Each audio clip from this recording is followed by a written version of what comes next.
Report muna tayo live mula po sa Albay. Ilang lugar na po sa Albay, partikular na sa lungsod ng Legazpi, Ligao at mga bayan ng Bakakay, Kamalig at Alislag. Sa bayan naman ng Daraga, ang nagkaroon daw po ng ashfall kaninang umaga ayon sa DOST Box. Kumuha tayo ng update. Nandun po si TJ Mendoza. TJ, magandang hapon. Kamusta kayo sa Albay? Magandang hapon, Jen and Nelson. Kasalukuyan naririto tayo ngayon sa Legazpi City, dito nga sa Albay, kung saan makikita ninyo sa aking likuran itong Bulkang Mayon. Tama yung nabanggit mo kanina, kinumpirma ng Philippine Institute of Volcanology and Seismology o ng PHIVOLCS DOST na meron ngang o nagkaroon nga ng ashfall sa iba't ibang lugar dito sa Albay kasunod nung 7 a.m. Pyroclastic density current na o yung paglabas nga ng uson na namataan ng ilang residente. Kanina ay nakita yan sa mga particularly dito sa lungsod ng Legazpi, sa bayan ng Ligao, sa mga bayan ng Bakakay, sa Kamalig at maging sa Anislag sa bayan ng Daraga.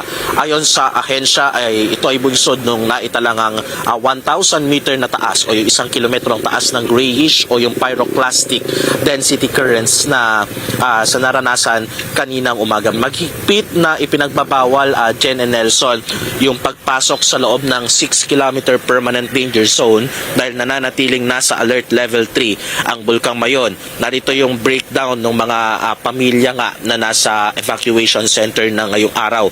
Sa Tabaco City, meron tayong naitalang 390 na families. Malilipot, 399 families. Sa Kamalig ay merong 164 families. Sa Ginobatan, meron tayong 4 na pamilya. Sa Ligao City, 26. Ang kabuuan ay 983 na pamilya o sa sa tansya natin ay meron na siyang 3,589 na individual ngayon ang nasa mga evacuation sites. Kasalukuyan, dito pa rin nakikita natin yung kabuuan ng Bulkang Mayon. Wala pa namang mga aktibidad na nakikita ngayon, pero pinag-iingat pa rin yung mga residente na malapit nga o yung nasa loob na 6 kilometer radius, yung permanent danger zone, dahil marami pa rin yung mga kababayan nating matitigas yung ulo, yung makukulit, no, na bumabalik pa rin dun sa kanilang mga kabahayan kahit meron ng kautusan ng preemptive evacuation. Jen and Nelson. Pero ngayon, TJ, mukhang maganda ang sikat ng araw sa mga oras na ito dyan, ha? Malinaw. Tsaka kita yung Mayon, ha? Oo. Bagamat may konting ulap, pero madalas dyan, pagka pupunta ako, hindi mo makita, eh. Wala, oo. Buti, nagpapakita, Foggy. no? Oo.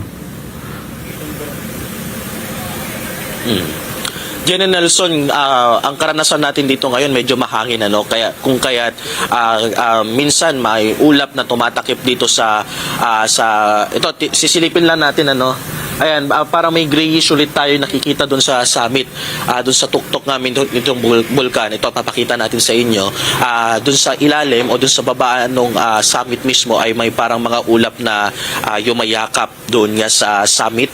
At yung sa bandang tuktok ay medyo mas grayish yung kulay niyan. Hindi pa natin tukoy kung yan ay kabilang nga doon sa pyroclastic density currents o yung uson nga na lumalabas mula dito sa Bulkang Mayon.